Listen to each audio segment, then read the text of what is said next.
शिल्पी किसको कहते हैं? जो शिल्प कला बनाता है उसको भी उसको उसके साथ साथ शिल्पकार भी उसको कहते हैं। क्या कहते हैं? शिल्पकार। यानी शिल्प को जो आकार देता है उसको क्या कहते हैं? शिल्पकार। शिल्प जो इसका हिंदी विशेष करेंगे तो शिल्पकार होगा। आकार का मतलब जो शिल्प कला में जो शिल्पी होता है वो उस चीज को रूप देता है, उसको आकार देता है, तो उसको क्या कहते हैं? शिल्पकार। इसलिए शिल्पी, शिल्प का मतलब होता है कि जो चीज हाथ से बनाते हैं, जो कला हाथ से उकेरा जाता है, जो कला हाथ से उकेरा जाता है उसको शिल्प कला कहते हैं। उद्योग, शिल्प एवं उद्योग, तो शिल्प और उद्योग एवं का मतलब होता है होगा उद्योग। उद्योग का मतलब क्या होता है? उद्योग का मतलब होता है कल, कारखाना, फैक्ट्री। कोई भी छोटा मोटा उद्योग, जैसे मसाला का उद्योग। गाँव घर में देखते होंगे कि कुछ लोग घर में क्या करते हैं, अपने मसाला बनाते हैं, बना करके उसको पैकिंग करते हैं। पैकिंग करने के बाद पुनः उसको क्या करते हैं? मार्केट में सेल करते हैं, बेचते हैं। क्या है? उद्योग है। कोई सत्तू बनाता है, देखते हो सत्तू बनाने वाला बाइक लेकर के घूमता रहता है, देखे हो उसको? कर देगा। रोस्ट का मतलब होता है उसको भूज देना, उसको भूज देगा, भूज करके उसमें से छिलका हटा करके पुनः उसी समय तुमको उसको पीस करके दे देगा। वो भी एक छोटा मोटा उद्योग है। ये उद्योग का मतलब कि उद्योग किसी भी लेवल का हो सकता है, बड़ा से बड़ा और छोटा से छोटा। तो अंग्रेज के शासन काल से पहले भारत शिल्प कला से भरा पड़ा था। अंग्रेज के शासन से भी पहले शिल्प कला से भरा पड़ा था। शासन व्यवस्था से पहले कौन था भारत में? मुगल। प्राचीन काल में, प्राचीन इतिहास में भी पढ़े हो, हड़प्पा सभ्यता एवं संस्कृति पढ़े हो ना, उसमें क्या जिक्र है?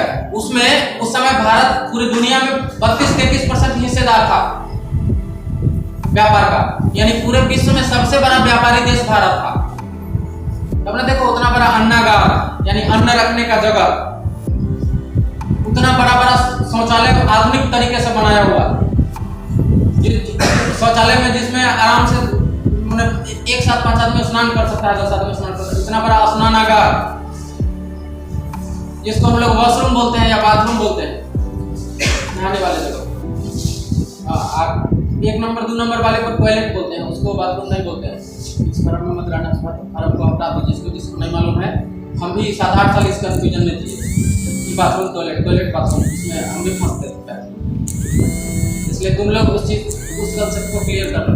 टॉयलेट का मतलब होता है जिसको गांव की भाषा में लैट्रिन रूम बोलते हैं। बाथरूम या बाथरूम का मतलब होता है जिसमें स्नान करते हैं, उसको बाथरूम या वॉशरूम बोला जाता है। दूसरे देशों में मुगलों के शासन काल में भी भारत से क्या जाता था? सूती वस्त्र। निर्यात का मतलब होता है कोई भी वस्तु जब अपने देश से एक देश से देश में जाता है तो हम उसे क्या कहते हैं? निर्यात कहते हैं। और दूसरा इसका पहलू क्या है? आयात। एक तरह से आयात का मतलब होता है लाना या आना, लाना या आना। आयात जब कोई वस्तु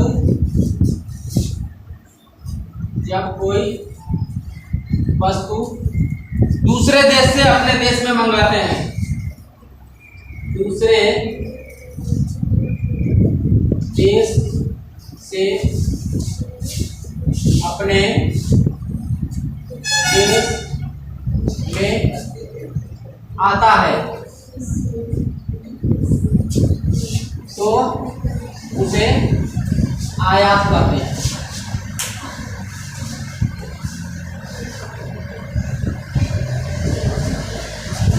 जब कोई वस्तु दूसरे देश में आता है तो उसे आयात कहते हैं, और जब अपने देश से किसी दूसरे देश को कोई वस्तु जाता है तो उसको निर्यात कहते हैं। तो जो देश ज्यादा निर्यात करता है, जो देश ज्यादा अपनी वस्तु को दूसरे देश को देता है, उसका गिनती उस देश में एकदम ताकतवर देश में, बढ़िया देश में होता है, तो उससे रुपया आता है। ज्यादा से ज्यादा सामान जो बेचता है, जैसे पहले चाइना बहुत बड़ा इंडस्ट्रियल देश था, अभी भी है, लेकिन वहां से बहुत सारी कंपनियां अब भारत में आ रही है व्यापार करने। ठीक है,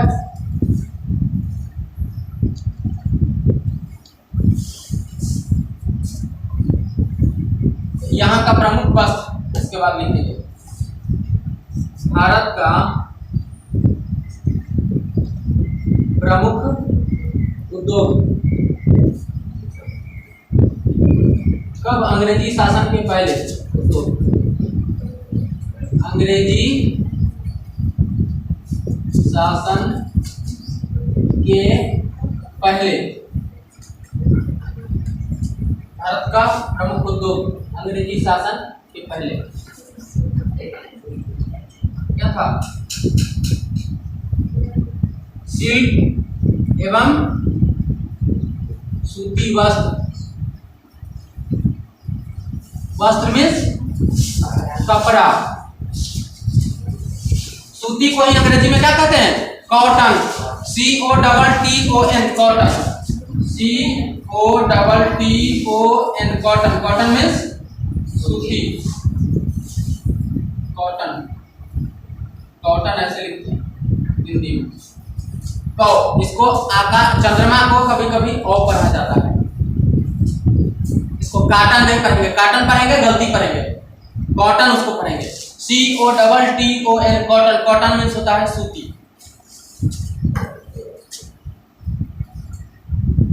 उसके बाद ढाका की मलमल। ढाका का मलमल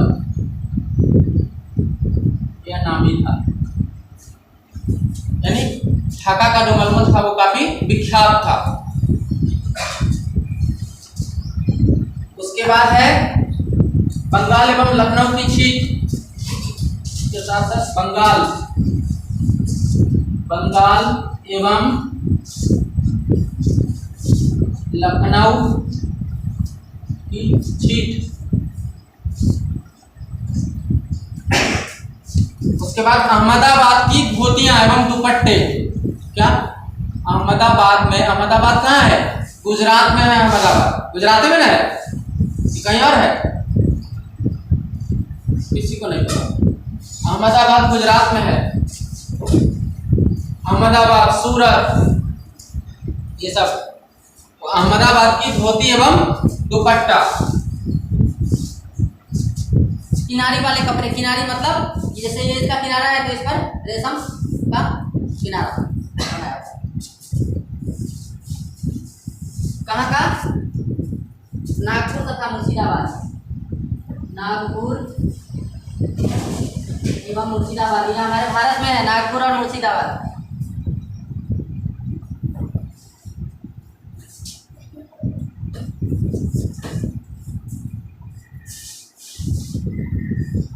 नागपुर एवं मुर्शिदाबाद का क्या?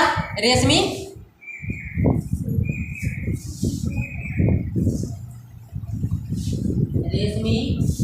किनारे वाले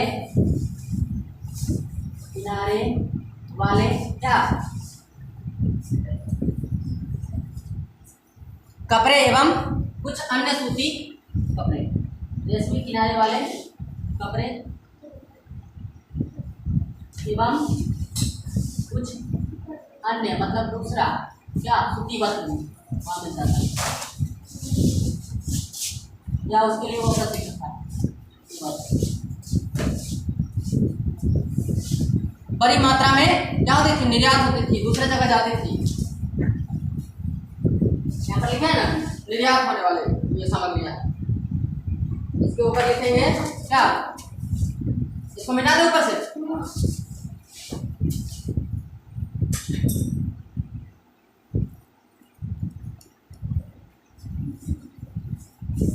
ये है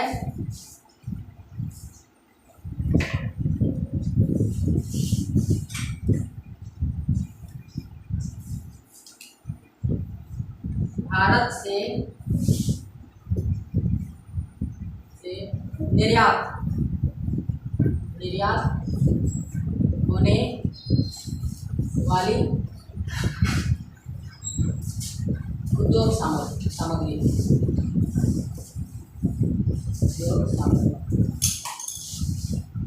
कहाँ? एशिया के अलग देशों में और यूरोप के देशों में जाते थे। एशिया के अलग देशों और यूरोप के देशों में जाते थे। क्या? ये सब सारे जो लिखे हैं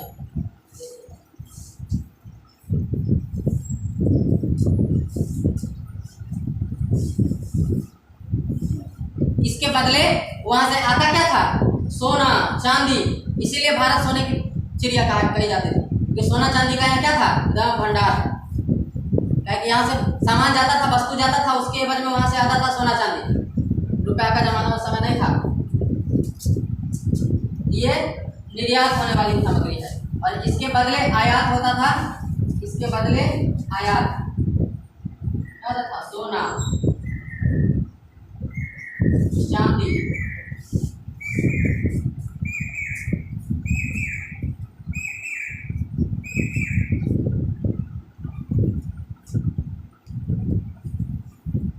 ये आता था उसके बदले। भारत से निर्यात होने वाली सामग्री है। सबका हो जाए तो बोल देना।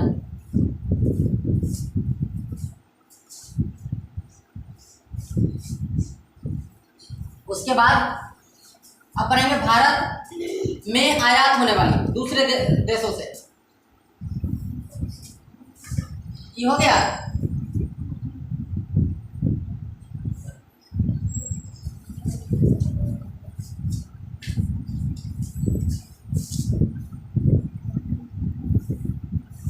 लिखे से लिखा गया सुपर फास्ट।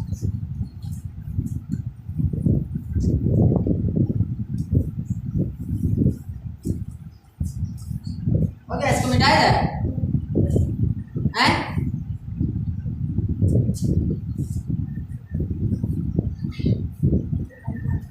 ये सब क्या थी?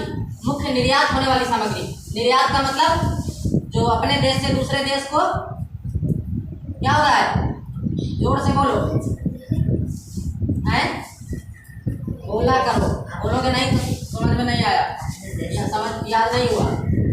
निर्यात का मतलब होता है कोई भी सामग्री, कोई भी वस्तु जब अपने देश से दूसरे देश में भेजा जाता है।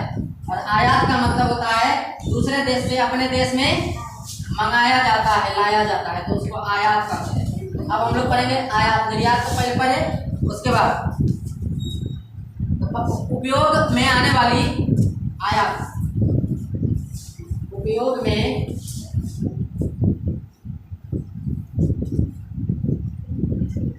आने वाली बहुत कम सामग्री, बहुत कम सामग्री मंगाई जाती थी या आयात होता था।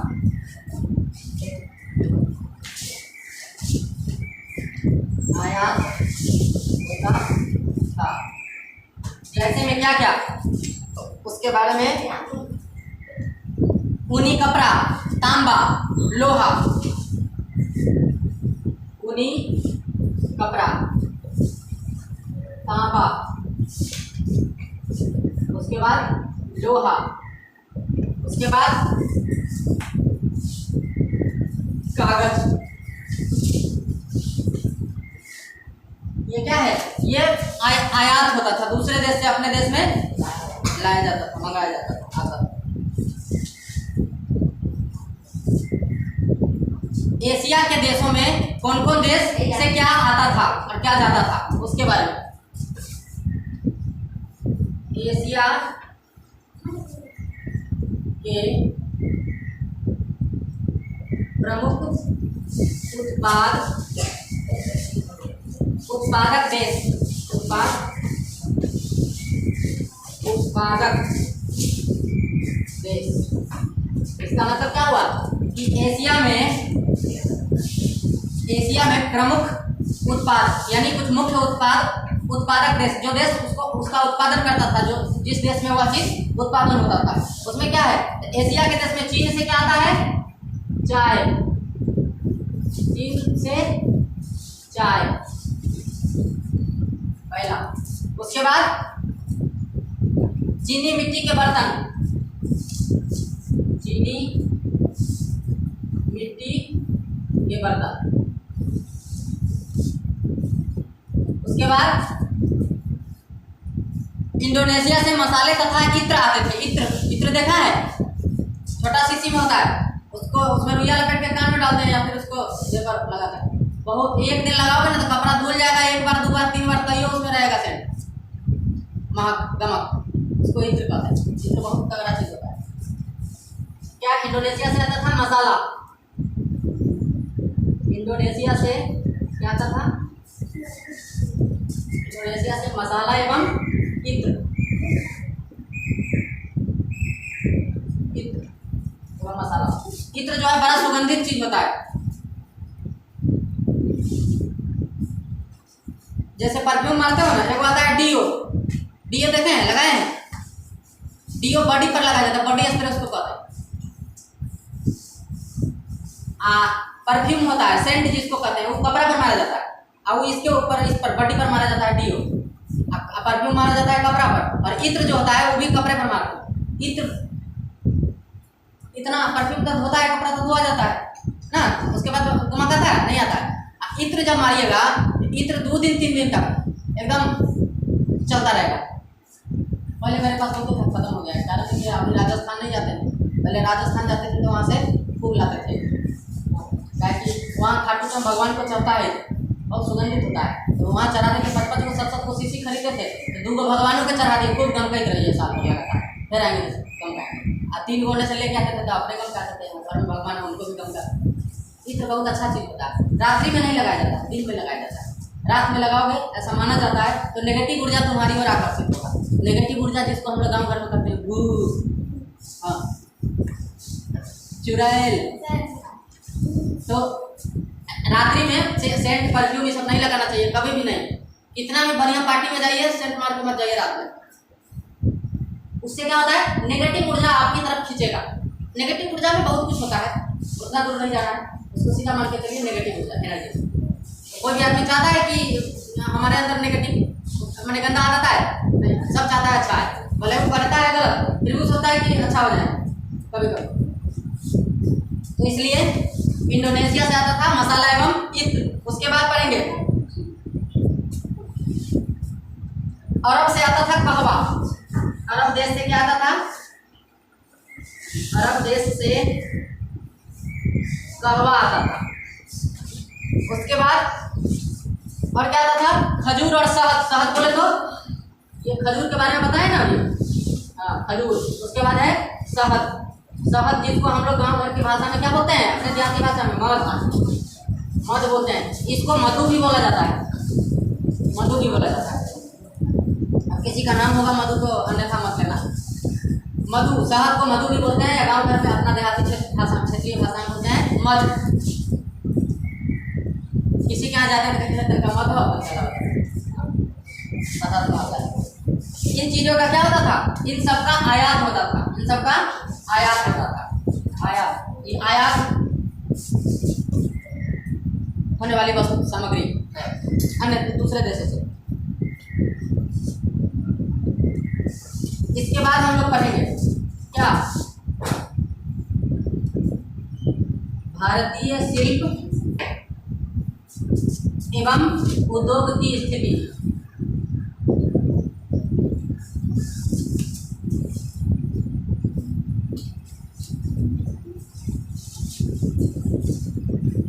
भारतीय शिल्प एवं उद्योग की स्थिति।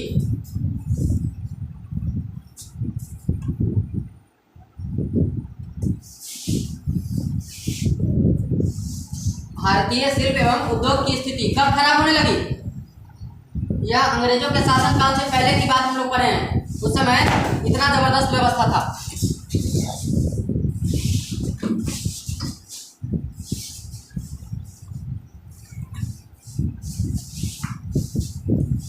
कितना जबरदस्त व्यवस्था था। ये सब जो पढ़े हैं, आयात और निर्यात होता था अंग्रेजी शासन हुकूमत से पहले। और अंग्रेज की हुकूमत आते आते भारत की स्थिति खराब होने लगी। अब भारतीय शिल्प एवं उद्योग की स्थिति कब? 18वीं शताब्दी में। 18वीं शताब्दी क्या होने लगी? खराब होने लगी।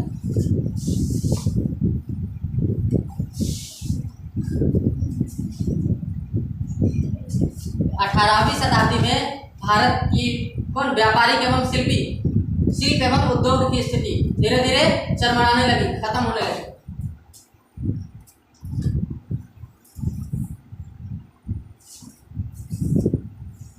था, मुगल काल था, अंग्रेज के बाद पहले। तो मुगल का क्या होने लगा, पतन होने लगा उस समय। मुगल साम्राज्य 18वीं शताब्दी तक खत्म होने लगा, उसके बाद आया अंग्रेज। तो मुगल काल में ये व्यवस्थाएं ठीक चल रही थी। जैसा इन किताब इतिहास है ना, अतीत से वर्तमान ना,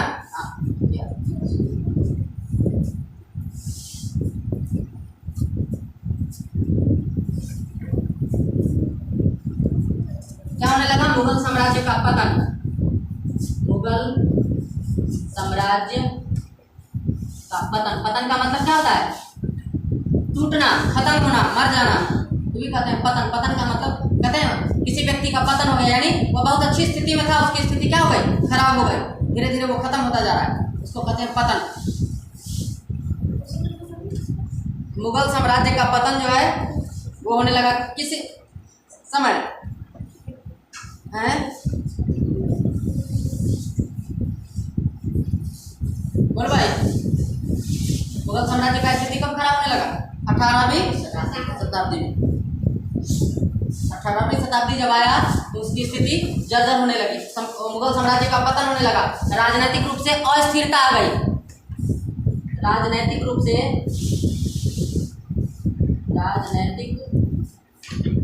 में अस्थिरता।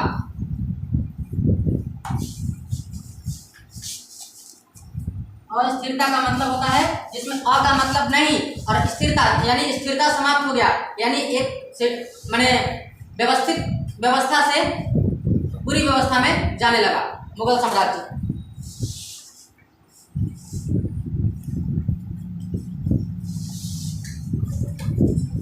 ऊपर समझ आए?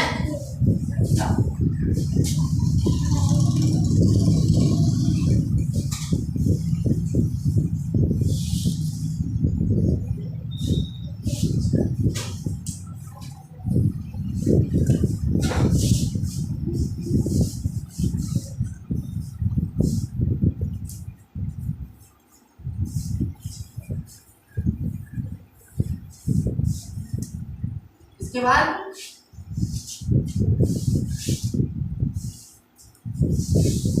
विदेशी आक्रमण,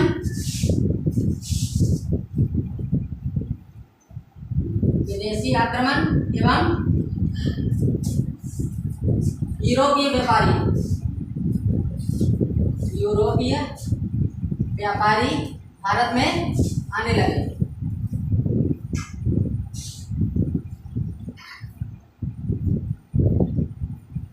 ये मुख्य कारण बताया गया है, विदेशी आक्रमणकारी एवं यूरोपीय व्यापारी भारत में आने लगे, तब से भारत का व्यापारिक स्थिति खराब होने लगा।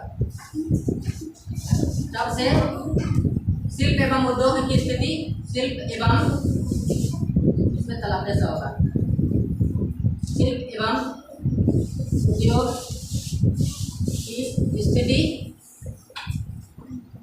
धीरे धीरे खराब होती चली गई।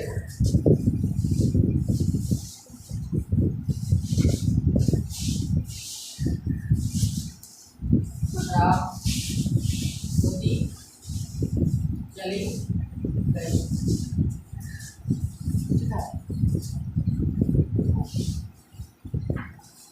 उसके बाद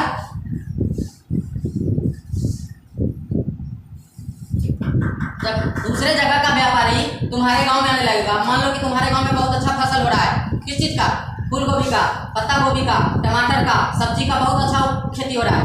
अब तुम्हारे यहाँ जब तुम लोग व्यापारी, अपने क्षेत्र का व्यापारी, क्षेत्रीय व्यापारी उस चीज को खरीद करके बाहर बेचता है, तो क्या होगा, आमदनी अच्छी होगी। जब दूसरे जगह का भी व्यापारी यहाँ आने लगेगा तो क्या होगा, तुम्हारे आमदनी पर चोट पड़ेगा, पड़ेगा नहीं पड़ेगा, पड़ेगा। वही हुआ कि विदेशी आक्रमण और यूरोपीय व्यापारी जो भारत में आने लगा तो भारतीय व्यापारी का स्थिति खराब होने लगा धीरे धीरे। उसके बाद क्रैश हो गया, खत्म हो गया।